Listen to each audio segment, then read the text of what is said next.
जब रखा तुमने, लैंडिंग उस टाइम डिसाइड नहीं होती है कि हमने रखा और हमने यहाँ जमना है, नहीं। वो डिसाइड करेगा तुम्हारा ऑल बॉडी पोस्चर जो पीछे से तुम बना के आ रहे हो क्रॉसिंग में। और जो इम्पल्स, मैक्सिमम इम्पल्स के लिए बोलते हैं, हवा में पोजीशन कैप्चर करने के लिए, और क्रॉसिंग जो एक्सचेंज है वो करने के लिए इसीलिए बोलते हैं ताकि हम जब लैंड करें हमें सिर्फ और सिर्फ बढ़िया बॉडी उस पोजीशन में मिले जहाँ से हम मैक्सिमम पावर अप्लाई कर सकते हैं। ड्राइव तभी होगा जब तुम मैक्सिमम इसके ऊपर सूटेबल पोजीशन में और पावरफुल पोजीशन में लैंड हो गए।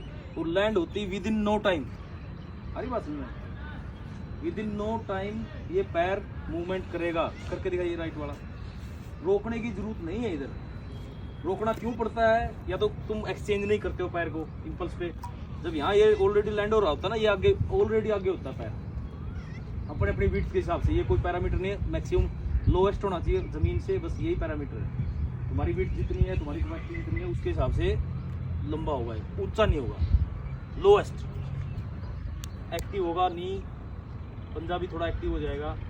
पैर की मूवमेंट जैसे ही लैंड होता है, तुम ऑलमोस्ट ये तो कर रहे हो, पर ये कंफ्यूजन है कि कैसे होना चाहिए। ये बहुत सारे ऐसे मारते हैं, वो वर्टिकल जंप आता है, वर्टिकल ही पावर एप्लीकेशन है, वर्टिकल नहीं चाहिए हमने थ्रो करनी फर्दर आगे। तो वो ये होगी आउटर साइड, आउटर एज, ठीक है। और जैसे ही फ्लो चल रहा है बॉडी का, तो मैं प्रॉपर करके नहीं दिखा पा रहा, मतलब यहाँ ये आउटर साइड लैंड हुआ, और लैंड होने के बाद में जैसे ही आउटर साइड लैंड हुआ, तो उसी टाइम में तुम्हारी ऑल बॉडी तुम्हें रोकने के लिए बोलेगी, मतलब तुम्हें मेंटेन रखनी है लेंथ, विड्थ, रेंज। और ये उसी टाइम अंदर साइड आके ज़मीन को पुश करेगा, हिल ऊपर की तरफ और बाहर की तरफ, एंटी क्लॉक, राइट हैंडर के लिए। और ये इस पे हिल ऊपर, नी डाउन, हिप ऐसे नहीं होगी। वो पावर पूरा फोर्स एकदम से एक लाइन में हम फोर्स अप्लाई करेंगे, ताकि बाकी और जो वो हैं वो उसी तरीके से अप्लाई होंगे। मान लो ये ड्राइव की बता रहा हूँ मैं सिर्फ। जैसे ही आउटर एज लैंड कर पाएंगे, हम दूर रह पाएंगे। एक पोजीशन जो है ना, जो इंक्लाइन जो पोजीशन है, वो आउटर एज से आ सकती है। कितने भी पैर लंबे हो, चाहे 10 फुट के पैर हैं, जिसको लैंडिंग जो ऐसे करता हो, वो दूर बॉडी से लैंड कर सकता है। उसका सेंटर ऑफ मास आगे नहीं रहेगा।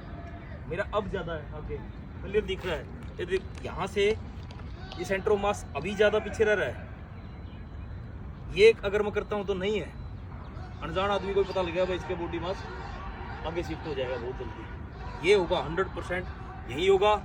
वो तुम्हारी कैपेसिटी बढ़ती रहेगी, और इम्पल्स की लेंथ, बॉडी की पावर, कंडीशनिंग, सारी चीज़ें मैटर करती रहेंगी। लेकिन ट्राई हमेशा इसी के साथ करना है कि ये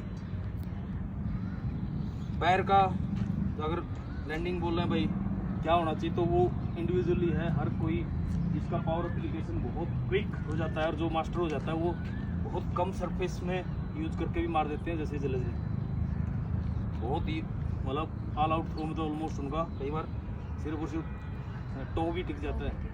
लेकिन सीखने के लिए देखा जाए तो पूरा पैर, अगर ट्रेनिंग थ्रो देखोगे ना तुम उनकी, तो लैंडिंग पूरा हिल पे भी करते हो। वो प्रोसेस होता है अलग अलग से। हो सकता है उस टाइम में कोई चीज़ें लूज हो रही हैं, उनसे सीटिंग लूज हो रही है, तो उसको ठीक करने के लिए ना। लेकिन जो मेन पॉइंट है वही वही होता है।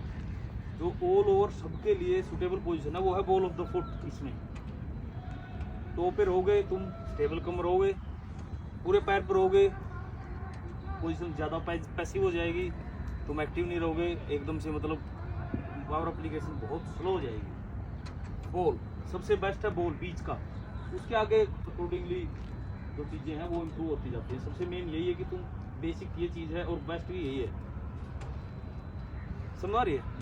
ड्राइव रुकना नहीं चाहिए। पैर जैसे ही लगा, उसका काम है सिर्फ चलना। समझ रही बात? ऐसे नहीं कि तुम रुकोगे फिर ड्राइव मारोगे, ऐसे नहीं होता। इतनी देर में है अपने पास टाइम, वहाँ से भाग के मारे हैं। यहाँ रुके क्या होगा, यहाँ रुके तो इतनी देर में तो ही गिर जाएगा, है ना। तो क्या करना पड़ेगा, हमने इससे आगे ही रहना पड़ेगा, और इसको आगे ही लीड करवाना पड़ेगा। ड्राइव इसीलिए तो बोलते हैं ना, ड्राइव बिल्कुल सिंपल है। ड्राइव चलाना है, ये सबसे मेन पार्ट है। अगर तुम ये सीख जाते हो तो बाकी चीज़ों में पॉलिशिंग तो होती ही रहेगी।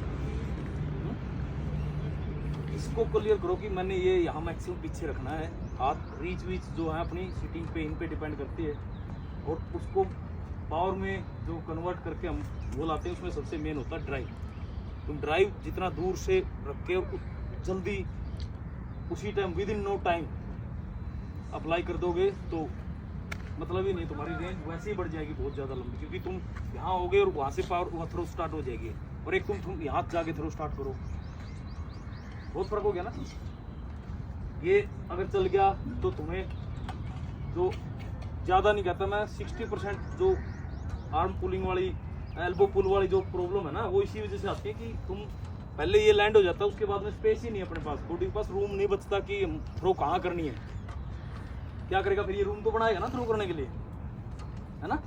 सेम ऐसे जैसे कई बार देखा ना क्रिकेट में, कोई बॉल ऐसी होती है एकदम उठते हैं तो ये पीछे आके भी थ्रो मारते हैं और आगे जाके ही मारते हैं, वो इसीलिए कि वो रूम बनाते हैं अपना, कि हिट कर रूम है, जगह नहीं मिली एकदम से पीछे आके मार दिया, जगह नहीं मिली देखा ये मेरे को आगे जाके ये रूम नहीं मिलेगा तो आगे जाके मार दिया, सेम वही एडजस्टमेंट, और इसीलिए आप ट्रेनिंग कर रहे हैं रोज। तो इसके साथ समझौता नहीं करना है, वो तुम्हारा टैलेंट है, वो तुम्हारी कैपेसिटी है, कौन कितना बढ़िया कर पाता है। कभी देखना जो मतलब वर्ल्ड क्लास जो थ्रो कर रहे हैं, जो टेक्निकली शार्प भी हैं, जो अच्छी थ्रो मार रहे हैं, तो ये लैंडिंग देखोगे ना रोक के, वैसे क्या आपका नॉर्मली में ना पता लगे तुमने कि कितना इंक्लाइन जा रहा है बंदा, बहुत इंक्लाइन होते हैं जब लैंडिंग होती है, और वहीं से स्टार्ट हो जाता है प्रोसेस, मतलब यहाँ से स्टार्ट हुआ थ्रो, अगर यहाँ खत्म होती है जाके, इतने हाथों लंबे नहीं है मेरे।